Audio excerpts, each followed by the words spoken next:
Hey guys, it's your boy Night Tales. Now, today's video is going to be a little different than the other videos I've been putting on my channel. I will still be continuing the What If Kira Unleashed His Ego What If series because I've grown to love that series and I have a lot of creative ideas for it. But just because I've also come to notice that the videos take about maybe close to a month to finish and put out, just because of the amount of editing and the art starting to get commissioned for it and whatnot. Just because I have to get all those done, it takes a month or maybe more to get a single video for that what if done. And as good as the videos are, and if you don't know, you definitely should go watch it. It's an amazing series. As good as the videos are, I know that I don't want to keep you guys starved of content. So in the middle of the what if series, I will also be putting out little theory what ifs. Like today's what if. Today's gonna be a Demon Slayer theory of what if there was a moon-breathing Hashira.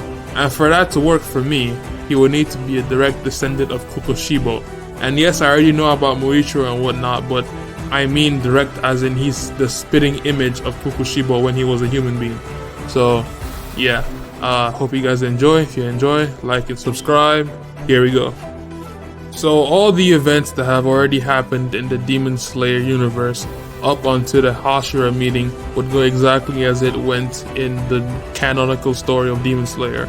You would have Tanjiro losing his whole family and only having Nezuko left. You would have his training under Urokodaki. You would have his run-in with Muzan and the drum demon and whatnot, and finally Rui. And then our story picks up at the Hashira meeting. Tanjiro would regain consciousness in a courtyard that he's never been in before, after just being recently rescued from Mount Natagumo, from where the Spider family was and where Rui was. He would find himself in the presence of 9 individuals, to which he only recognized one Giyu Tomioka, the Water Hashira. And after a bit of exposition from the person holding him down, he would realize that he was in the presence of all the Hashira, the highest ranking members of the Demon Slayer Corps, who went as follows: Gyome Himejima, the stone-breathing Hashira; Muichiro Tokito, the mist-breathing Hashira; Obanai Iguru, the serpent-breathing Hashira; Kyojuro Rengoku, the flame-breathing Hashira; Mitsuri Kanroji, the love-breathing Hashira; Tengen Uzui, the sound-breathing Hashira; and Shinobu Kocho, the insect-breathing Hashira. It was also revealed to Tanjiro that they were in the midst of deciding the fate of him and his sister, because Tanjiro had broken Demon Slayer core rules by protecting a demon. It seemed that the general consensus around Hashira was that he should be put to death along with his sister, and that Giyu Tomioka should suffer the same fate because he was protecting Tanjiro. But before any brash actions were taken, the insect Hashira wanted to ask for Tanjiro's side of the story. She would give him some water, and she would let him tell them exactly what would drive him to protect a demon, even though he was a demon slayer, which is when he would reveal to them that the demon that he was protecting was his sister. He would recount the tragic tale of how he lost his family and how she was the only one left, but when she came to, she was a demon. But he would also let them know that it has been 2 years since Nezuko became a demon, and in that entire time she had not hurt a single human soul. To absolutely no one's surprise, the general consensus did not really shift, with some of the Hashiras not believing him at all, and some just not changing their minds on the topic altogether. And that is when Tanjiro would yell at the top of his lungs that him and his sister would fight to protect humanity as demon slayers together. And that is when a scar-ridden and very rugged man would join in on the conversation, walking to the side, holding what was to Tanjiro's horror, the box that Nezuko was inside. He would reply to Tanjiro's resolve by saying that he was a fool to believe that something like that was possible in the first place. And that is when he unsheathed his sword and attempts to stab the box, which would skewer Nezuko through the box. But that is when a shadowy figure would leap at him from the roof of the building they were standing in front of, perfectly parrying his sword strike, pushing him away from Nezuko's box. The other Hashira seemed to be surprised. But the surprise seemed to come less from the actual action that happened, but more from the presence of the person who the action came from. The serpent Hashira, Obanai, would drop down from his tree and stand behind him while Shinazugawa still stood in front of him. Obanai would ask him what he thought he was doing, but the person wouldn't respond. He would just turn to Tanjiro and ask him if he heard right and if his last name really was Kamado. Tanjiro would reply by simply nodding, which would lead to the person giving an exasperated sigh. He would then ask Tanjiro once again to confirm the details surrounding Nezuko's condition, to which he would confirm again, including the tragic events that happened to his family, which would then garner another sigh from the man. Shinazugawa would draw his blade again and pointed at the man, saying that he had been waiting for an excuse to finally get the chance to cut him down, and he had just presented the perfect opportunity. But just then, 3 figures would begin to appear from the inside of the building, coming out to the courtyard. 2 women and a man with a very scarred face and what seemed to be blinded eyes.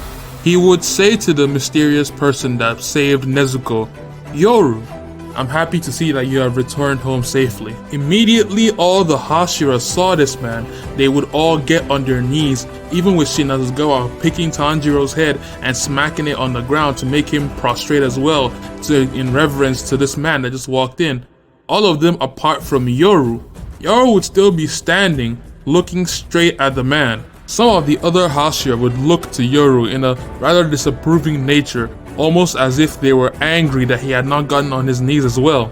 Yoru would reply by saying, "And here I thought I was the one that was late," before sheathing his blade and then getting on his knees as well. Sanemi would greet the man, calling him master and praying for his good fortune and good health. Then he would bring up the issue of Tanjiro, and he would ask his master if he knew anything about the situation, and if he did, he would ask that he enlighten the rest of the Hashira. That is when the man, who was revealed to be Ubayashiki, the master of the Hashira, would say that he was well aware of Tanjiro's situation, that he had in fact personally sanctioned it, and asked that the other Hashira respect the sanctioning as well. But the general consensus from the Hashira was that they could not accept such a decision. It was too outlandish, too insane. They were demon slayers. They are meant to destroy demons, not walk around with them. Shinazugawa would even go an extra point forward by also saying that he disagreed and actually would ask for Tanjiro along with his sister to be punished. Obunai would also say that, well, how could he ever agree with something like that? He hates demons in the first place. But that is when Yoru would interject by saying, "Why not? Why in the first place do we even fight against demons? Why do we fight back against them so much? Is it not because of the actions they commit? Is it not because they harm people, innocent people who have done nothing wrong to deserve that harm? And yet I'm here surrounded by people telling you to do the same thing to a little girl who was a victim of an unfortunate situation. If what Kamado is saying is correct, then his sister has done no crime that she needs to be punished of. And neither has he for protecting his own blood." Shinazugawa would scowl at him, but he wouldn't be able to provoke a reaction from Yoru, who was still just staring directly at Ubayashiki. Ubayashiki would then signal for one of the women next to him to read a letter that they had received from a former Hashira, Sakonji Urokodaki. The letter would ask that Tanjiro be allowed to travel with his sister, who had become a demon, but because of how strong her spirit was able to retain her human reasoning. He would also affirm what Tanjiro had been saying about the fact that even in her starved state, Nezuko for the past 2 years has not devoured a single human. It would also go to finally state that if Nezuko were to ever do such a thing, that him, along with the current Water Hashira, Gyuto Miyoka, and Tanjiro, would atone for her crimes with their lives. Even with the profound statement from the former Hashira, Shinazugawa refused to let it go, saying that he couldn't care less if they wanted to sacrifice themselves for her. They still can't guarantee anything, with Rengoku, the Flame Hashira, adding that if she were to kill somebody that it would be irreversible, that they can't bring back the dead. Which would lead to their master Ubayashiki saying that they do have a point. They can't prove that Nezuko won't attack anybody. But in that same way, they also cannot prove that she will. For him to simply toss what the former Hashira had said, along with the fact that Nezuko had refrained from eating humans for the past 2 years, he would need a more convincing argument otherwise. Which is then he would also go ahead to reveal that Tanjiro had crossed paths with Muzan, which would lead to all the Hashira having more interest in Tanjiro, asking him about Muzan. What did he look like? What were his abilities, his powers? Did you fight? Things along those lines. Yoru would interject by saying that it's quite funny how the person that you just wanted to kill, along with his little sister, is now the person that you're asking for help in providing you with information. Isn't it so interesting how life works? But before he could say more, Obayashiki would signal for them to be quiet, and there was a complete silence. Obayashiki would state that Muzan has seemed to have a vested interest in Tanjiro because he set pursuers after Tanjiro and Nezuko. That now that he believes Tanjiro or Nezuko, maybe both of them, hold some sort of key to Muzan, and that is something that he does not want to let go. So he would ask again for the Hashira to understand his position, to which Shinazugawa would once again reject. He would go on to talk about how it would be okay if it was a human, but he refuses to just let a demon just live. Not after everything the demon slayers have gone through, not after all the lives that were lost. To which Yoru would then say, but the child that you're so intent on killing has nothing to do with those lives that were lost. But Shinazugawa would reply by saying that it was still unacceptable nonetheless. After which he would unsheath his blade, and Yoru would grab the hilt of his. But to everyone's surprise, including Yoru, instead of trying to attack Nezuko, he would cut himself, saying that he would show everyone the sheer ugliness of what a demon really is. He would then stand over Nezuko's box, hovering with his bleeding hand over the box, goading her into trying to eat him. But Nezuko, as she has been doing for the past 2 years, still resisted. Obunai would let him know that they were still in the sunlight, so it wouldn't really matter if she really wanted to eat him or not.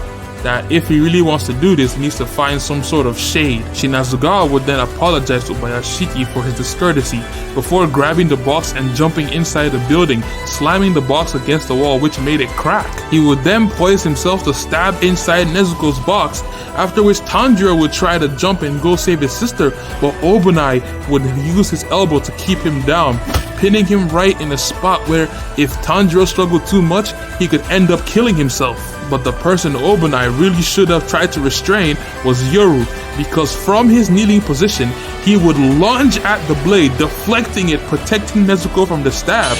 He would stand in front of Nezuko's box and say, "It seems you also have to be forgiving me as well, master." Shinazugawa would raise his blade and point it at Yoru.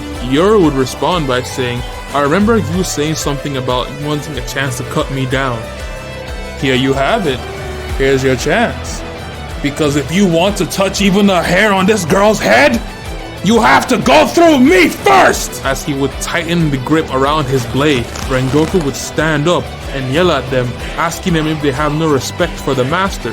But before he could approach them to try and defuse the fight, Obayashiki would raise up his hand, signaling for Rengoku not to do anything. Shinazugawa would take him up on the offer, lunging straight at him with his sword primed towards his neck, but it would be deflected with grace and ease from Yoru. Shinazugawa would jump back, expecting for Yoru to attack where he was, but he saw that Yoru didn't move. Instead, Yoru held a very relaxed position, holding his katana over his shoulder.